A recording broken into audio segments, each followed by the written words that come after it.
Nesta sessão, vou falar de indicadores de segurança rodoviária e apresentar alguns exemplos de indicadores deste contexto utilizados em Portugal e noutros países europeus. Os indicadores de segurança rodoviária são indicadores de saúde pública, semelhantes a outros indicadores utilizados noutros programas de saúde pública, com algumas especificidades tendo em conta o contexto da segurança rodoviária. São medidas que estão relacionadas com os acidentes ou com as consequências dos acidentes de trânsito.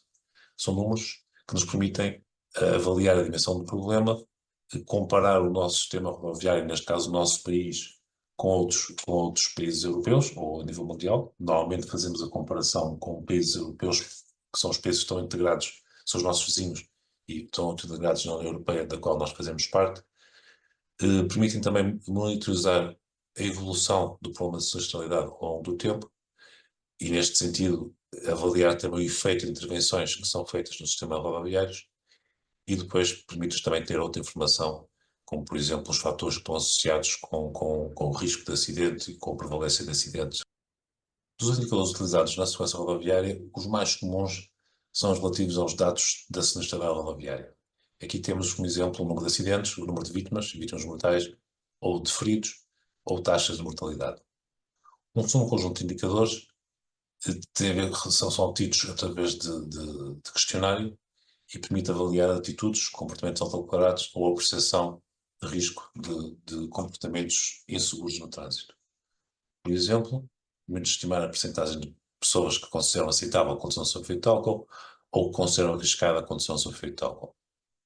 Um terceiro conjunto de indicadores que são utilizados com alguma frequência também, mas cada vez mais utilizados, tem a ver com os comportamentos observados. Ou seja, aqui o que estes indicadores refletem é a percentagem de utentes da estrada, sejam condutores, ou peões ou passageiros, que têm comportamento de risco no trânsito. Alguns exemplos: percentagem de condutores sob efeito de álcool, percentagem de ciclistas que circulam sem capacete ou a percentagem de passageiros sem cinto de segurança. Estes três grupos de indicadores são explorados em mais detalhe mais à frente. Para além destes três tipos de indicadores, há outros indicadores usados na segurança rodoviária que têm a ver com a infraestrutura, com veículos ou com a assistência pós-acidente.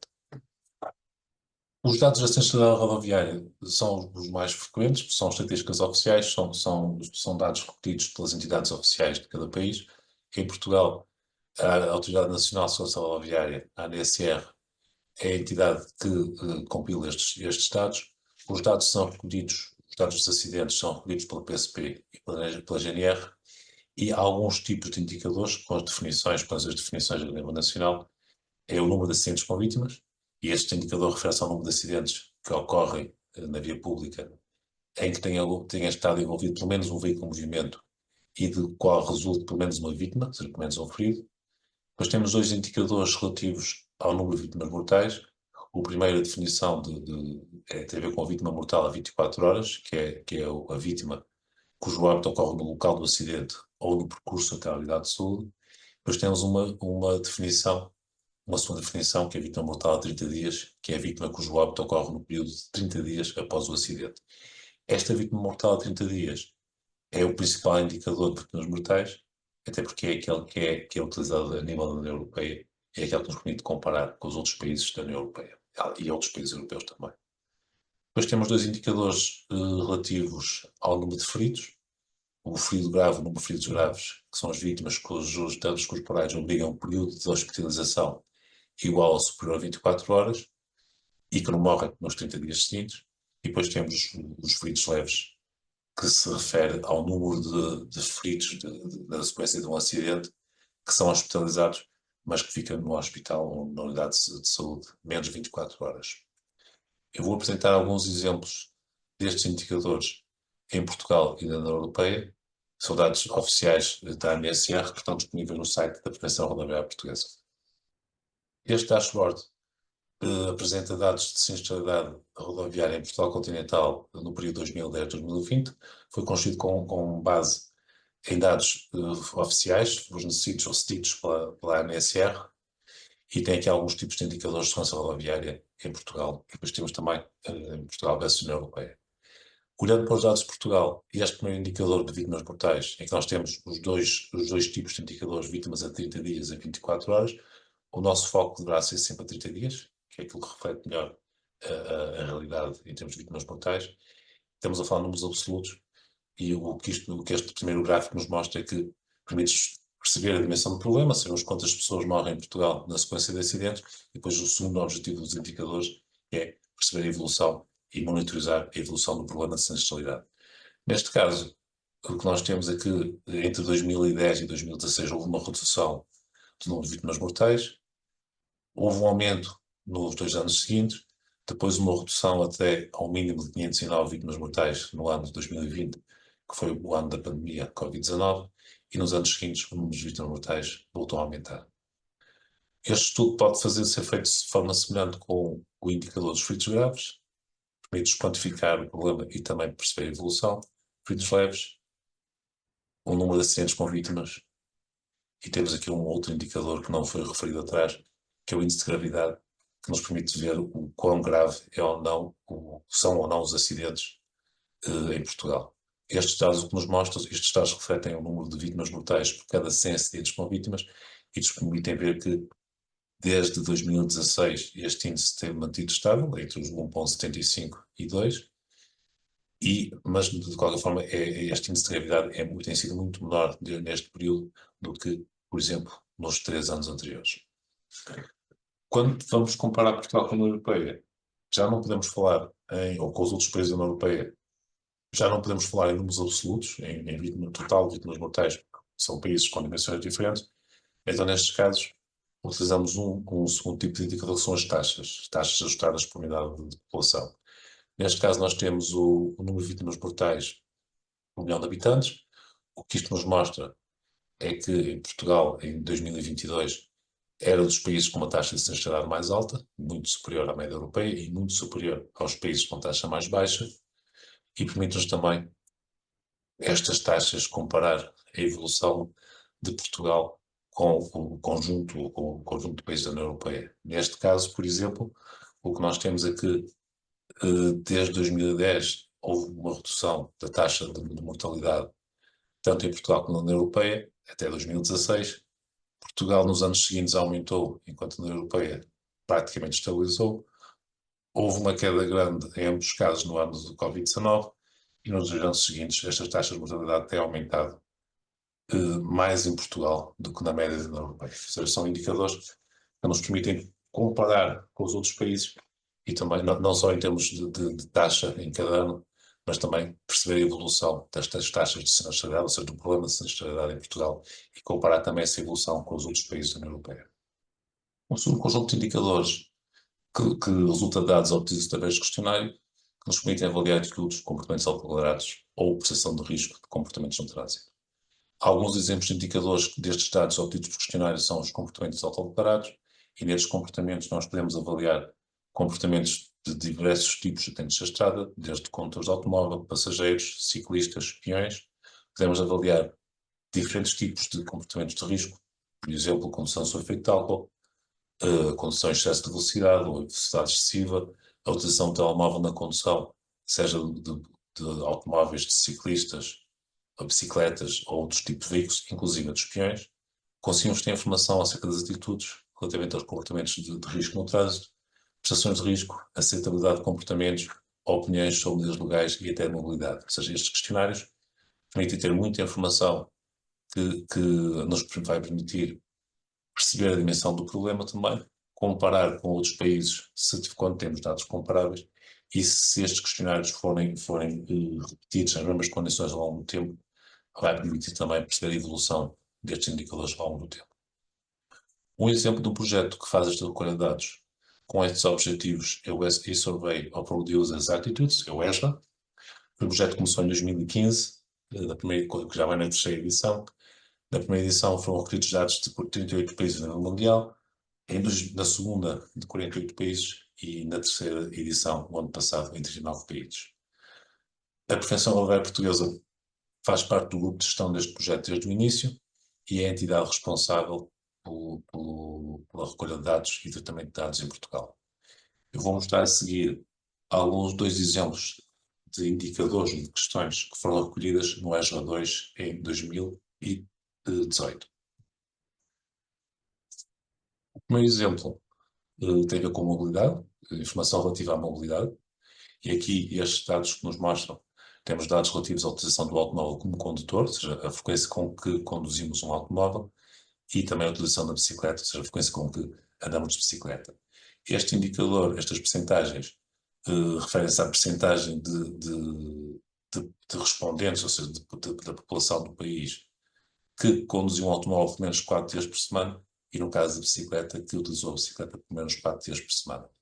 O que estes dados mostram é que Portugal era destes países europeus, ou seja, entre estes 20 países europeus, era aquele em que a condução do automóvel é mais frequente, e por outro lado, é o país em que a utilização da bicicleta é menos frequente, com uma percentagem de 3,5%, ou seja, apenas 3,5% dos portugueses afirmaram que utilizam a bicicleta pelo menos 4 dias por semana, e esta percentagem é 10 vezes inferior à Holanda, que é o país onde a utilização da bicicleta é mais frequente. Um segundo exemplo tem a ver com condução com comportamentos autodeclarados, e aqui estamos a avaliar dois comportamentos de risco.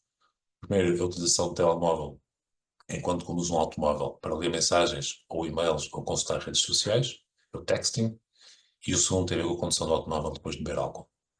E em ambos os comportamentos, Portugal destaca-se como um país em que a prevalência é mais alta.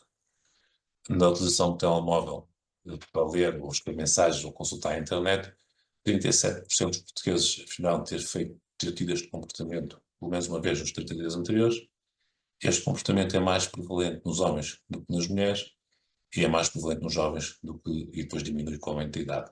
Só destacar aqui que nos jovens até entre 18, nos condutores de automóvel, entre 18 e 34 anos, mais de metade afirmou ter utilizado o telemóvel enquanto conduzia um automóvel pelo menos uma vez nos 30 dias anteriores. Em relação à condução depois de beber álcool, e aqui não é sobre efeito de álcool, mas é depois de beber álcool, 34% dos portugueses afirmaram ter feito pelo menos uma vez nos 30 dias anteriores. Neste caso, a percentagem é muito maior nos homens, quase 50% do que nas mulheres, e é mais frequente nos condutores entre 35 e 44 anos. O terceiro conjunto de indicadores são os comportamentos observados, e são obtidos através de estudos observacionais à beira da estrada. Basicamente, o que nós queremos saber aqui, com estes estudos, é estimar a prevalência de comportamentos de risco no trânsito. O que nós fazemos é, nós vamos para a estrada, vamos observar condutores, ou de automóvel, ou passageiros, ou peões, e vamos tentar perceber qual é a percentagem de utentes da estrada que incorrem num determinado comportamento de risco. Por exemplo, a percentagem de condutores sob efeito de álcool, ou a percentagem de condutores que utilizam o telemóvel durante a condução, ou a percentagem de ciclistas sem capacete. Se nós queremos estimar uma percentagem que nos indique a prevalência destes comportamentos. Um exemplo temos um projeto, que é o projeto Baseline, cuja recolha de dados foi feita em 2021 em Portugal, que recolheu diversos tipos de indicadores de comportamentos observados. O projeto Baseline é um projeto financiado pela Comissão Europeia, incluiu 19 países da União Europeia, e foi feita a recolha de indicadores de desempenho de segurança rodoviária de diversas áreas. O excesso de velocidade, cintos de segurança, utilização de capacetes, pronto, aqui há outros exemplos de indicadores.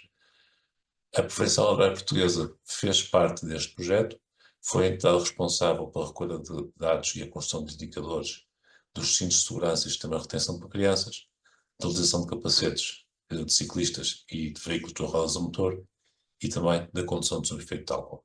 Vou apresentar a seguir dois exemplos de indicadores de dados que foram recolhidos em 2021, no âmbito deste projeto pela Prevenção Rodoviária Portuguesa. O primeiro tinha como objetivo estimar a prevalência de condução sob efeito de álcool em Portugal continental. Aqui temos a informação do período de recolha de dados, e estes dados foram recolhidos só para condutores de veículos ligeiros. Temos o número de condutores observados, e aqui foi certificado por tipo de estrada e por período horário, de semana, dia de semana, noite e fim de semana. E no total foram recolhidos dados de 5.654 condutores, ou seja, foi no total de observações que foram feitas em 349 locais, em 568 sessões. Os dados foram recolhidos pela VSP e pela GNR. Em relação a resultados, os dados recolhidos permitiram-nos concluir que, em Portugal, em cada momento, 4,31% dos condutores de automóvel conduzem depois de beber álcool, ou seja, aqui com taxa mais que zero, não significa que seja taxa ilegal. Taxa ilegal temos depois aqui no segundo indicador, sei que estamos a focar só nos condutores que conduzem depois de beber álcool. Esta prevalência de condução depois de beber álcool é mais frequente nas estradas urbanas do que nas autoestradas e estradas rurais. É muito mais frequente ao fim de semana e sobretudo à noite. 13,25% dos condutores observados à noite de fim de semana que estavam a conduzir depois de ter bebido álcool. É muito mais frequente nos homens que nas mulheres. E aqui, a condução depois de beber álcool, não há aqui grandes diferenças em relação ao grupo etário. Quando passamos para a condução de com taxa ilegal, taxa de álcool de sangue legal, e aqui o ilegal é com uma taxa maior que 0,2 para condutores profissionais e condutores em regime probatório, e depois uma taxa maior que 0,5 para os outros condutores. O que nós tínhamos aqui era 0,82% dos condutores observados estavam a conduzir com uma taxa ilegal, ou seja, em cada momento, nas estradas portuguesas, 0,82% dos condutores conduzem com uma taxa de álcool acima do limite legal. Este comportamento é muito mais prevalente, outra vez, nas estradas urbanas do que nas autoestradas rurais. É muito mais prevalente à noite, no fim de semana, do que nos outros momentos, ou seja, é mais prevalente à noite, mas sobretudo na noite de fim de semana. 3,54% dos condutores conduziam com uma taxa ilegal. É muito mais prevalente nos homens que nas mulheres, e aqui, em relação à idade, nós temos que a prevalência da condução sob efeito de álcool é maior nos mais novos, 18 a 24 anos, e diminui com o aumento de idade. Um segundo indicador, também no âmbito do projeto Baseline, com dados recolhidos em 2021, tem a ver com a utilização de capacete por parte de ciclistas. E nós aqui temos a percentagem, estas percentagens representam a percentagem de condutores com capacete. Foram feitas observações de mais de 2.000 ciclistas. Os números obtidos permitem concluir que quase metade dos condutores conduzem com capacete, 47,7%, ou seja, a percentagem complementar, mais de metade conduzem sem capacete. A utilização de capacete é mais frequente ao fim de semana do que no dia de semana. É mais frequente, por exemplo, aqui nas crianças, 70% das crianças até 14 anos tinham capacete e só 47% nos mais velhos tinham capacete. E depois destacar só aqui que é muito mais frequente, mais de metade dos ciclistas particulares andavam com capacete, enquanto que só 9% dos condutores de bicicletas e sistemas de partilha tinham capacete. Finalmente, na recolha de dados nós incluímos uma variável para tentar diferenciar os ciclistas que estavam a andar de bicicleta em lazer, por lazer, sobretudo para fazer desporto, e nós consideramos que aqueles que tinham equipamento desportivo estavam a utilizar a bicicleta para fazer desporto, enquanto que os outros sem equipamento desportivo eram os ciclistas que estavam em deslocações utilitárias, casa-trabalho ou casa-escola, deslocações do dia-a-dia. E a conclusão que nós temos aqui é que, enquanto quase todos, a maioria, 9 em cada 10 condutores com equipamento desportivo utilizavam capacete, só 26% dos ciclistas sem equipamento desportivo utilizavam capacete. Bom, estes são dois exemplos de indicadores com base em comportamentos observados, e este tipo de investigação, a construção destes indicadores, é aquilo que neste cenário educativo e no âmbito do projeto PAFS é posto para os alunos com o projeto de investigação escolar. O projeto será descrito com mais detalhe num vídeo à parte. No entanto, fica a informação que o desafio será que os alunos nas escolas ou nem envolvidos nas escolas desenvolvam projetos de investigação com a recolha de dados, com observações de comportamentos, para que possam depois chegar a estes indicadores.